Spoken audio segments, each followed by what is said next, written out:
This is Scott the Fix-It Guy. Our goal with our videos is to empower you to be able to do the repairs on your own and save a whole lot of money and also get that great feeling of having fixed it by yourself. Today we have an LG washing machine with the OE error and it's not draining, so we're going to be replacing the drain pump. So got it unplugged. I'm taking a Phillips head screwdriver and removing 2 screws from the front here. These are actually white screws, Phillips head, and they're helping to hold on this bottom panel. Some LG washing machines don't have this bottom panel. The ones with the bottom panel that's removable makes it really easy. On the other models, you have to lean the unit back so you can come up from underneath to get to the pump. So this one's actually really easy. This is also the same on the LG washer dryer model that combines the washing and drying. So I'm just pulling off this bottom panel, and again, this is a little bit unusual, very easy procedure on this machine because the pump is so accessible. But most of the models, you can remove the top, and then you can end up removing the front panel, which makes it pretty easy to get to, but there's a lot more disassembly. Or a faster way is you can lean it against the wall at about 45 degrees and come up from underneath it, because there's a big opening underneath that allows you to get to the pump. But it's a little awkward. So in this model, pretty easy. Once you get this panel out of the way, you just have to remove a few screws to get to the pump. So we're removing these 3 Phillips head screws that are holding the pump in place. We're not going to be removing any of the hoses that connect to the pump. You really don't have to. We're just going to get the pump and move it up so we can access 3 Phillips head screws that are holding the pump motor onto the pump assembly. So before we do that though, we have it unplugged. We're going to pull these power wires off of the pump, and I'm going to use a pair of pliers to give me a little more leverage. So pull those off. And now I'm going to grab the pump and I'm going to lift it, push in, and then lift it up a little bit so I have better access to the 3 Phillips head screws that are holding it on. One thing that's unusual about the pump, if you look at the motor, it's angled at about 45 degree angle going upward. So when we put the new pump motor, we have to make sure it goes on at that same angle. So here we're lifting it up. You can kind of see this white covering on the pump motor is pointing up toward 45 degrees. Like on a clock, it would be, if you're looking at it, it'd be like probably about 10 o'clock.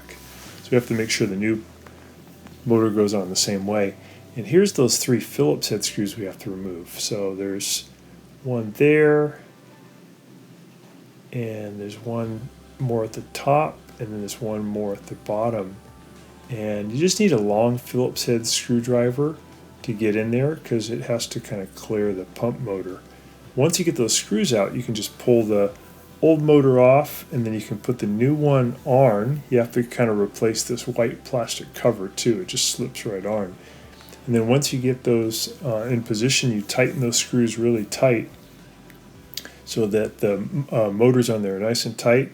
And then you're just going to put the motor assembly back where it was, and then you put the 3 Phillips head screws that are holding it onto the frame back in, and you're pretty much done. So it's a really quick procedure on this model. So those are the screws we have to take off to get the motor off, and the same ones we're going to tighten to get the new motor on. So it should only take you about 20 to 30 minutes to do this whole procedure. So then the whole motor just comes right off after you get the screws off. Here's the motor you can get from Amazon. They're only about 25 bucks. You get it through Prime, get it for free shipping. And this is an original part, so this should last about 3.5 to 4 years. So we have the new motor on. A little bit of water came out. I got the power wires put back on. I got the 3 Phillips head screws holding it onto the frame. And I let some water go in. I'm just testing it to make sure that it's able to drain. It's doing great. The old one, the impeller that spins, had broken free of the shaft on the motor. So the motor was spinning, but it wasn't able to move the impeller. since the impeller couldn't move, it wasn't able to move any water. Pretty common for the LG washing machine. So I'm just testing it and setting it to spin, and then I want to be able to hear it drain and see all the water leave from inside. So again, this model is probably the easiest one for replacing the drain motor. So we'll go ahead and put this panel back on. So we're going to feed the hose through. We're going to set the bottom panel back down on 3 slots there at the bottom. Then we'll just push it shut. It'll lock into position. We just have to add 2 white Phillips head screws that hold that bottom panel on, putting the hose back into position. You want to make sure you get all the water out before you remove that pump motor, otherwise you get a lot of water coming out at you. Put the cover back on. Oh yeah, just got to make sure we add those screws back in.